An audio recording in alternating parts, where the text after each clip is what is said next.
Class 12 বিষয় বাংলা ধ্বনিতত্ত্ব থেকে MCQ plus এসে 2025-এ এর মধ্যেই আসবে।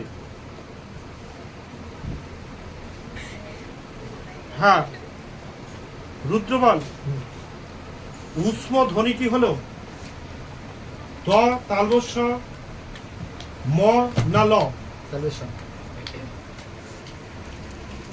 বিশুদ্ধ ওষ্ঠ ধ্বনি উদাহরণ হলো তালবস্য ম গ না ট।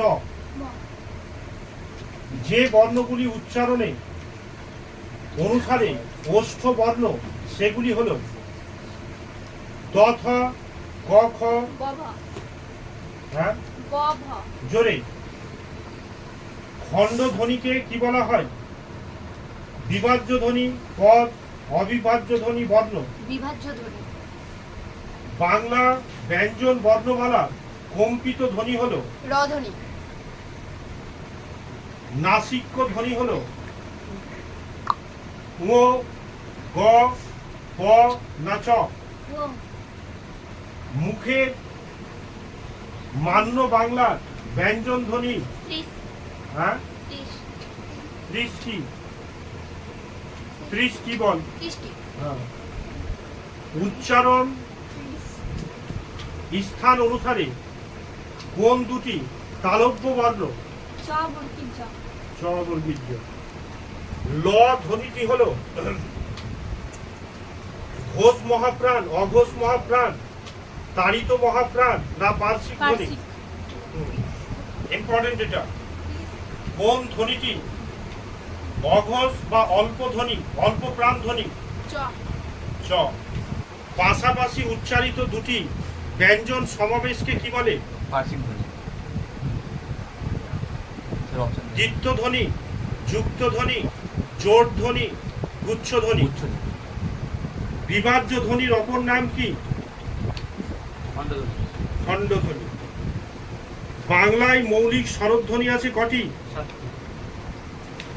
বাংলা উচ্চারণে অর্ধস্বরের সংখ্যা কটি?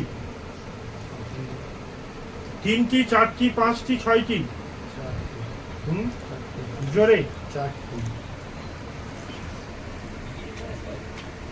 নাসিক্য ধ্বনি হলো র, ল, তালবস্য, ম।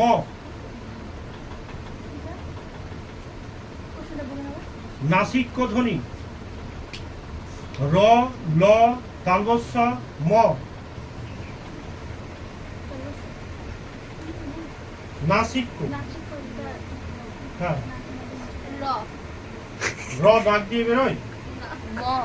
হ্যাঁ, ম নাকি আসছে না উচ্চারণটা? কম্পিত ধ্বনি কি? ক, র, ল, ম। একটি তাড়িত ধ্বনি কি?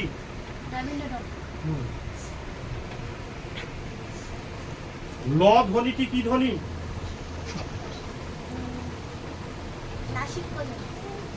ল নাসিক্য ধ্বনি। এটা দারুণ ইম্পর্টেন্ট আছে।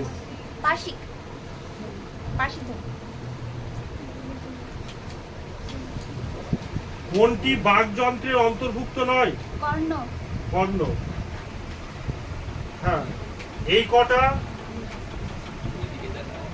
ধ্বনিতত্ত্ব থেকে এমসিকিউ এর মধ্যেই আসবে। এসে দুটি যৌগিক স্বরধ্বনির উদাহরণ দাও। দুটি যৌগিক ধ্বনি হলো ওই হলো ও প্লাস হসই, ও প্লাস হসু। ধ্বনি ও বর্ণের মধ্যে পার্থক্য কি? খণ্ড ধ্বনির অপর নাম কি?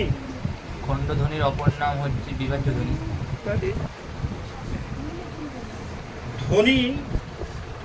ধ্বনি বিজ্ঞানে প্রধান আলোচ্য বিষয় কি?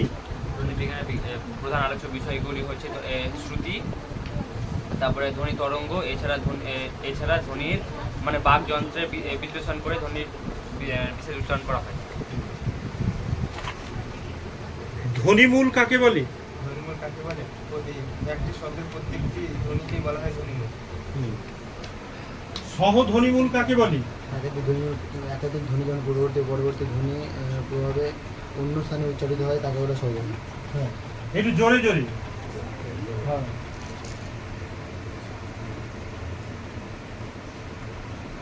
ন্যূনতম জোর শব্দ বলতে কি বোঝো?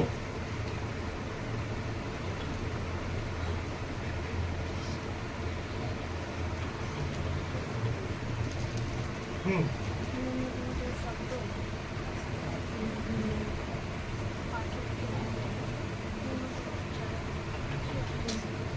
হুম দুটি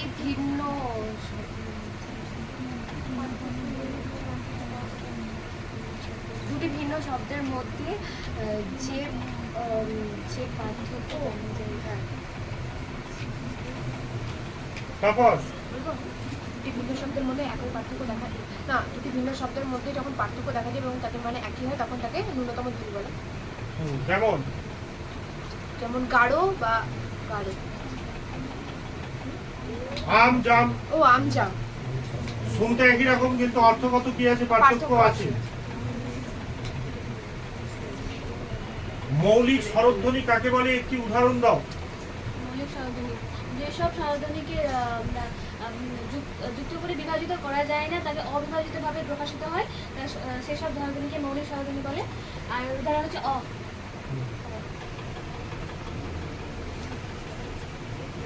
শ্বাসাঘাত কাকে বলে? একদল শব্দকে যখন জোর গলায় উচ্চারিত করা হয় তখন সেই শব্দকে বলা হয় শ্বাসঘাত শব্দ। অবিভাজ্য ধ্বনি কাকে বলে?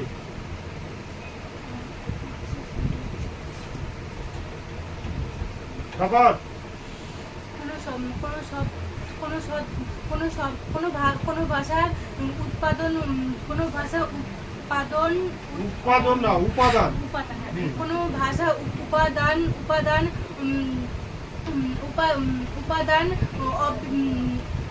একাধিক খণ্ডধ্বনি জুড়ে কোনো ভাষা উপাদান একাধিক খণ্ড জুড়ে তখন খণ্ড জুড়ে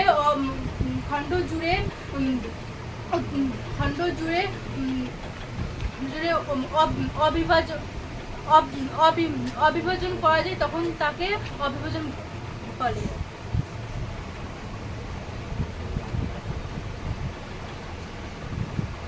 গুচ্ছ ধ্বনি কাকে বলে? উচ্চ স্বরধ্বনি যখন আলাদাভাবে প্রকাশিত করা হয় এবং প্রতিটি পূর্ববর্তী এবং শেষটি পরবর্তী চলে যায়, যেমন অবস্থা। ফুসফুসকে বাকযন্ত্রে অন্তর্ভুক্ত করার কারণ কি?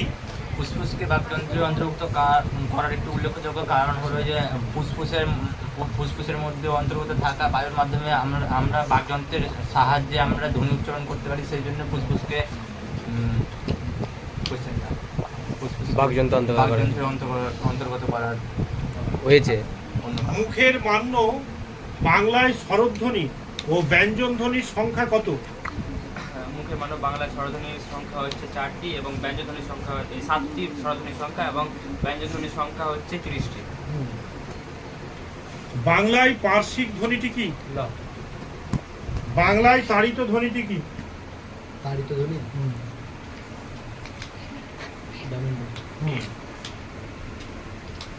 এই কটার মধ্যেই 2025-এ ধ্বনি তত্ত্ব থেকে 100% আসবে।